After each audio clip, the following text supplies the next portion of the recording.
You have tried rows, pull-downs, pull-ups, machines, single arm exercises, but your back still looks like a stick. I'm pretty confident that we can change that because I have done it for myself and a ton of other people. I will break down the most common mistakes and what you should do to fix them, and then we will go over the whole process of designing a back-focused exercise hypertrophy program, from exercise selection to exercise order, rep ranges, and basically everything you need to know in order to start looking like a turtle. I'm Panos, and my goal here is to help you become a better lifter by sharing everything I wish I had known early on my own journey. So, what is it that holds you back? Focusing too much on isolation movements and optimal exercises. Yes, isolation has its place, but don't expect to grow just by doing this. Just look how complex the back is compared to the rest of your muscle groups. Do you really expect to isolate each and every part of it? You should focus on heavy compounds that target the whole thing and try to get really strong on those first. We will dive deeper on that during the program design in a bit. You are chasing progressive overload instead of progressive stimulus. What do I mean by that? Well, you are going through your sessions chasing rep and load progressions instead of trying to actually stimulate your back more and more. If you want to take a deeper dive in the progressive stimulus concept, you can check out my progressive overload video, where I explain in detail where you need to focus during your training. You should try to standardize your sets and reps. You want a consistent tempo and consistent range of motion first, and then progress. Also focus on driving the movement through your elbows to eliminate bicep activation and direct the stimulus to your back.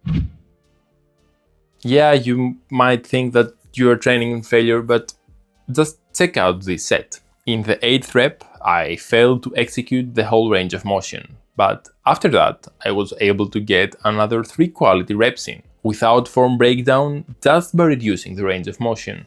If I had stopped when the range of motion failed, I would have missed on the stimulus of those last 3 reps, which I would argue that are the 3 most hypertrophic reps of the whole set, because they are closer to failure and muscle fiber activation is maximum there. I'm not saying that you have to go all the way to failure for all of your sets, especially not on heavy compound, but the first rep that the range of motion starts to suffer might be the best place to stop the set. Also, for all your isolations, go all out in the last set, just to make sure that you are hitting failure regularly, and therefore your perception of what actual muscular failure feels like is not skewed. As mentioned, most of the hypertrophy gains happen within 0 to 3 reps away from failure.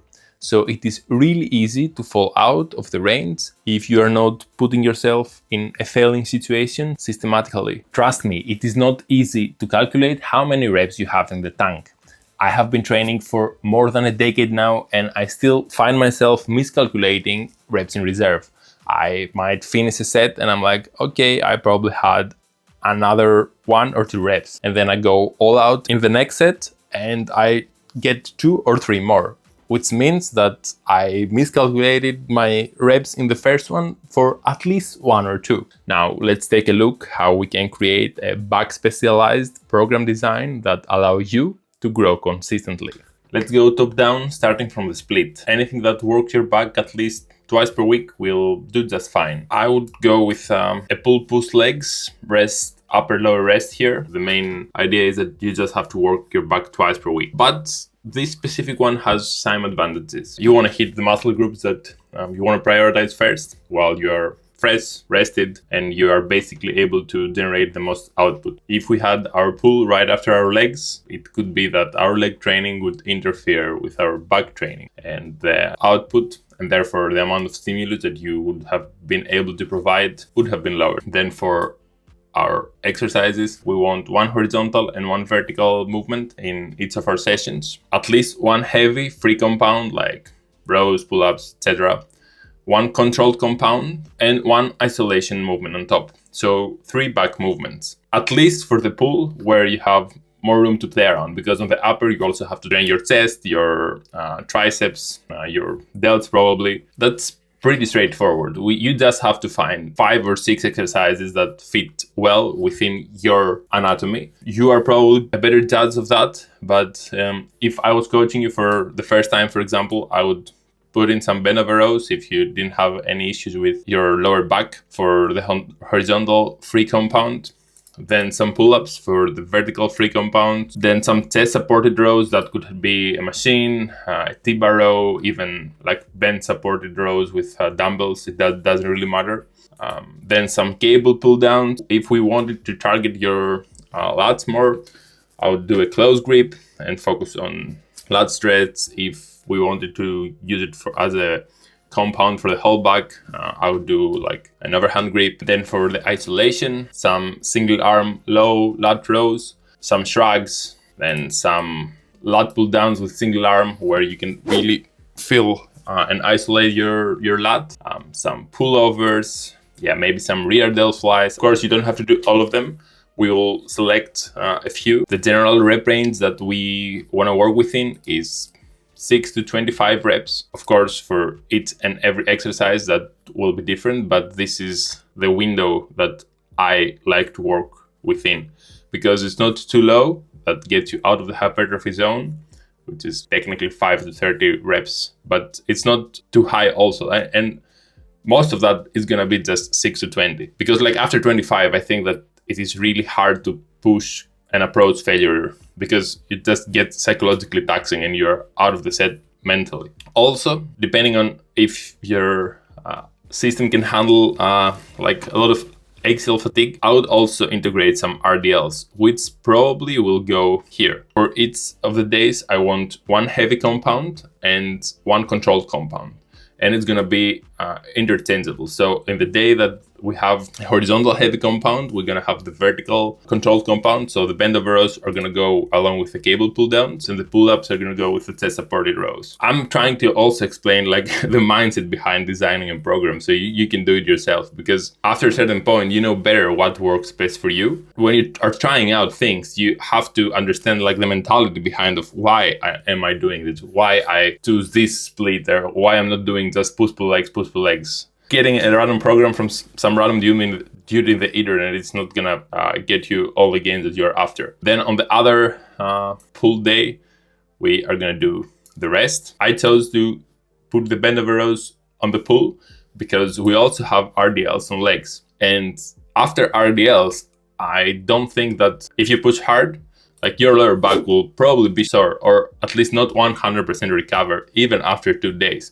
So it's better to leave a good amount of time from the RDLs to the bend over rows, while the other way around, like bend over rows, are not that taxing on the lower back. So you should be able to recover within 2 days. And then for the upper, I would just stick to those two because, as I said, you have also your chest, your arms, or whatever to train. And for the pull, depending on what you want to target, like do you want to target your lats? I would probably include a low lat row here. Do you want to target your upper back more? I would put some shrugs. If you really want to go over the top, I would probably do something like that, where I'm hitting my back, like bend over rows, basically hit everything. Same with the pull downs, and then some emphasis on the lat. Rear delt flies, hit your real delts, shrugs, hit your trap, and RDLs obviously hit your traps. But your traps should be able to recover fast enough and be ready for your upper here. You could also do something like this if you want to really like hit your lats, but I think that this is good for now. And now we're moving on to determining the rep ranges that we're going to work in. For the heavier compounds where like stability is an issue and you can really get out of breath easily, like on bend over rows or pull-ups, I would do them in the 6 to 20 rep range. Same for the RDLs. Maybe for the RDLs, I would do like something like 5 to 10 or even 8 to 12, depending on how good your lower back is on handling these things. Then for the controlled compounds, I will go to an 8 to 15 rep range. And lastly, for all the isolation work, I would go to the 12 to 20.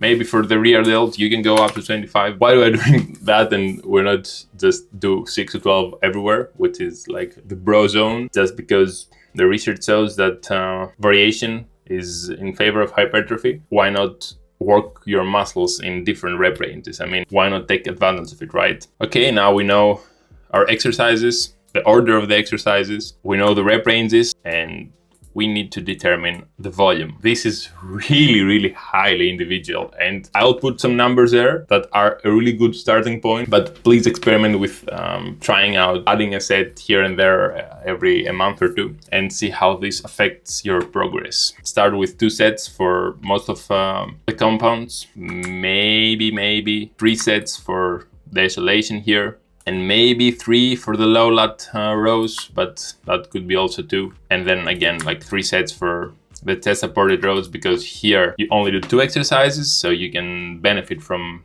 adding a little bit of stimulus. 2 for the RDLs. Yes, you do have some back work on your legs, but it's really minimal. It's mainly because here you are hitting your rear delts, they get some stimulus, that's fine. Here you're also hitting your rear delts, they get some stimulus, that's fine. Adding some extra work on top of the indirect work that happens in the other 2 days can really bring up your rear delts. That was it. If you have any questions, please drop them in the comments and I will be more than happy to answer.